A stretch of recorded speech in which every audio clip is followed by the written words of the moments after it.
Bonjour à tous, je vais vous montrer aujourd'hui comment configurer le CRM GoToGL sur un serveur local ou bien hébergé.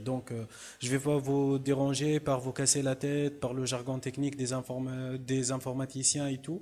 Mais grosso modo, il faut que vous sachiez qu'il y en a deux parties. Une partie dédiée pour les agents et une autre partie dédiée pour les administrateurs. Ce qui nous intéresse dans ce tuto, c'est la partie dédiée par les administrateurs. Rendez-vous ensemble sur l'espace d'administrateur pour effectuer les premiers pas.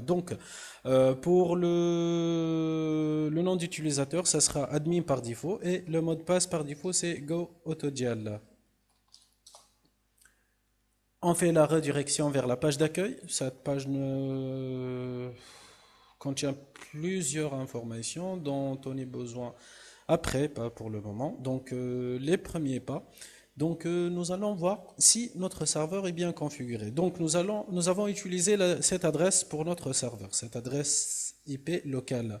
C'est le 192.168.1.230. Il faut, lorsque vous entrez, lorsque vous débutez avec ce CRM, lorsque vous aurez un accès SSH, vous pouvez dire à votre technicien, ou bien si c'est vous, avec le logiciel PuTTY, il faut effectuer un changement d'adresse IP au niveau de votre serveur. D'accord? Sinon, ça ne va pas marcher. Ensuite, nous allons créer des extensions ou bien des phones en anglais. Voilà, comme ça. Par exemple, nous allons ajouter deux extensions. L'extension 1000, voilà, l'extension 1000. Avec le protocole SIP1, c'est le plus utilisé. Et voilà, c'est fini. Très simple. Et nous allons ajouter une autre extension, 1001 par exemple. Le protocole SIP aussi. Et voilà, c'est fini.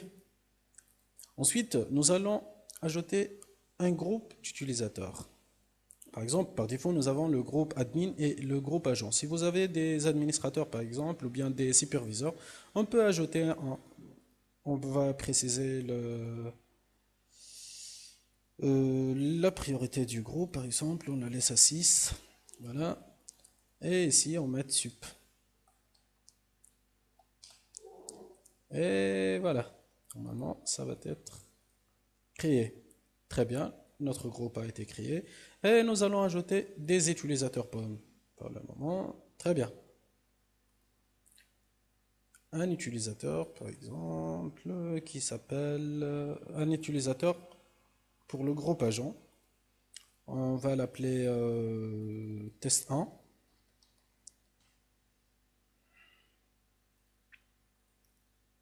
Vous pouvez changer le mot de passe aussi. Très bien. Ça a été généré. Et nous allons ajouter un autre agent. Et ici, il y a le groupe utilisateur.